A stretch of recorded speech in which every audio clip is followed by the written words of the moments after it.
عليكم ورحمة الله وبركاته. تنتمنى تكونوا بخير وعلى خير. مرحبا بكم في القناة ديالنا ميمي انوكا. ان شاء الله اليوم من المطبخ حاجة فوزية غادي نقترح عليكم واحد الوصفة اللي تجي لذيذة وزوينة، وسيرتو في هذا الجو البارد. تنظن ان كل شيء عزيز عليه هاد الوصفة، وهي الرفيسة بالدجاج البلدي. ان شاء الله هذا الفيديو يعجبكم. ما تنسوش الاشتراك في القناه، ابوني وتفعيل الجرس. نبداو على بركه الله. عندنا دجاجه بلديه بطبيعه الحال مغسوله بالملحه ومرقده في الحامض. عندنا معلقه ديال الابزار،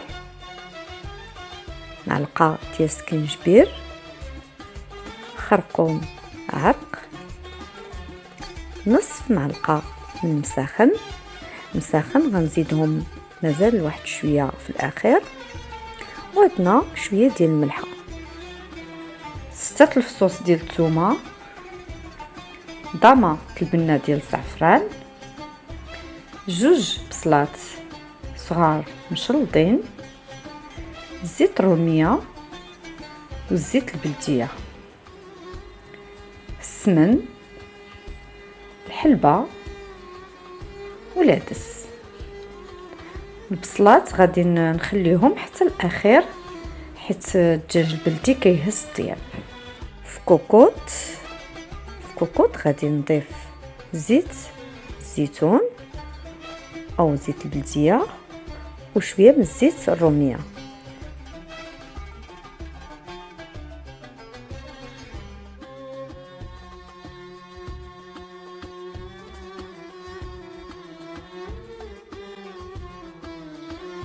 غادي نضيف البصله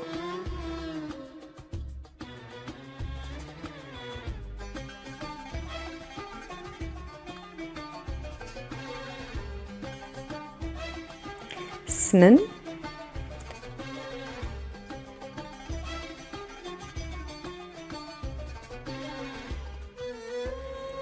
ونضيف التوابل اللي عندنا وشويه ديال الماء.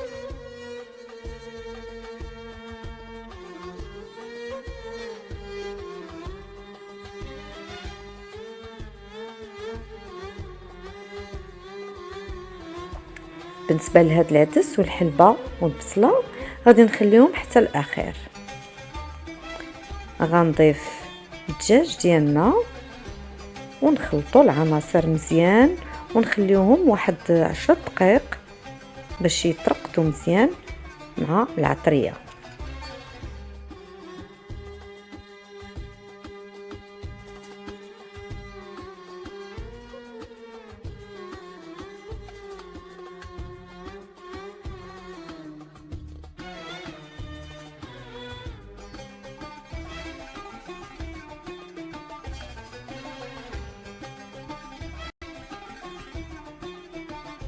من بعد ما دازت 10 دقائق غادي نوضعوا الكوكوط فوق النار حتى تشحر وتقلى مزيان، وعاد نرويو ونسدو عليها وطيب لينا نص طيبه.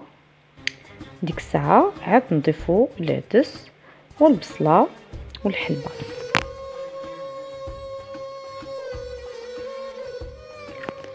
من بعد ما طابت نص طيبه غادي نضيف العدس والحلبه والبصله.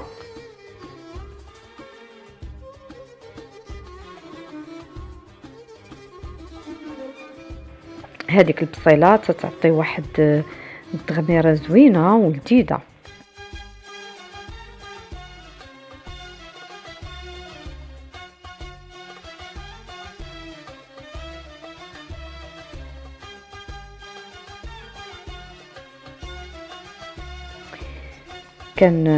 نعاود نسدو الكوكوط حتى طيب.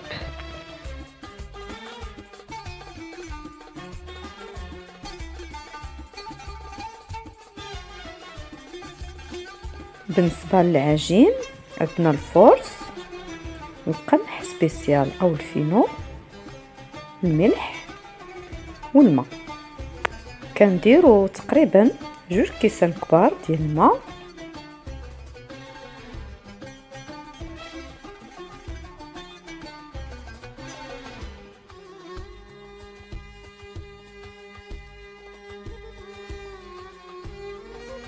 وقبصة ديال الملحة،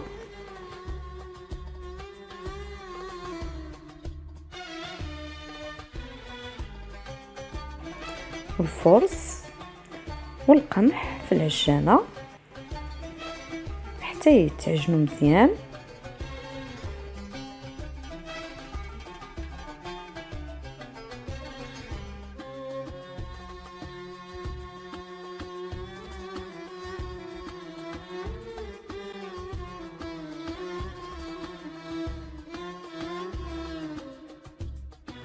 ودابا غنبداو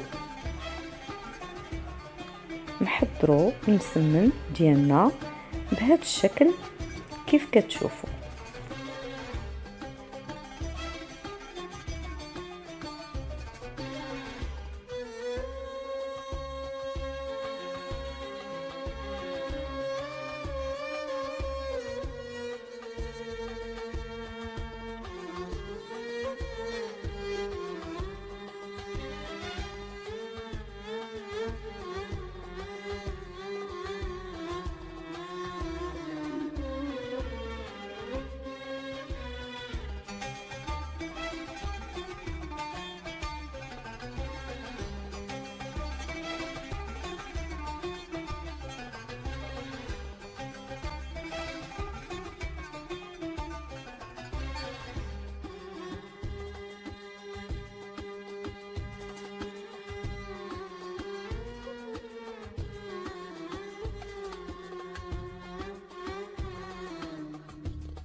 من بعد ما فور المسمن كنوضعوه في شي طبسيل كبير باش نسقيو الرفيسه ديالنا.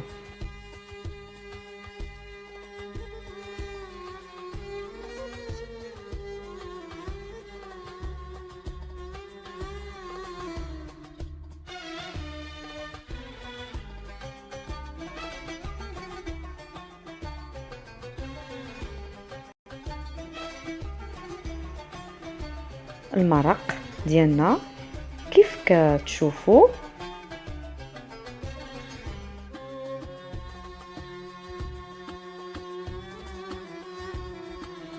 غنزيدو عليه واحد شويه مسخن كما قلت في الاول،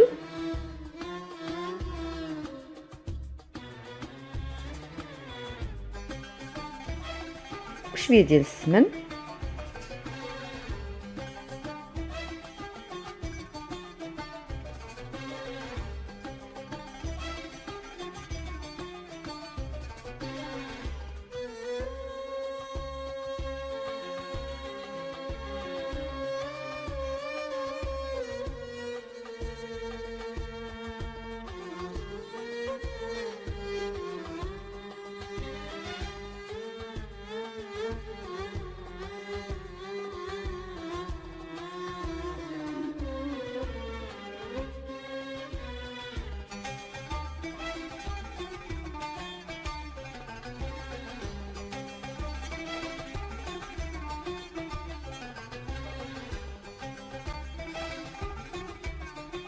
وهذا الطبق النهائي ديال الرفيسه كما تشوفوا تتجي رائعه وجديده، وسيرتو في هذه الايام او هذه الاجواء البارده.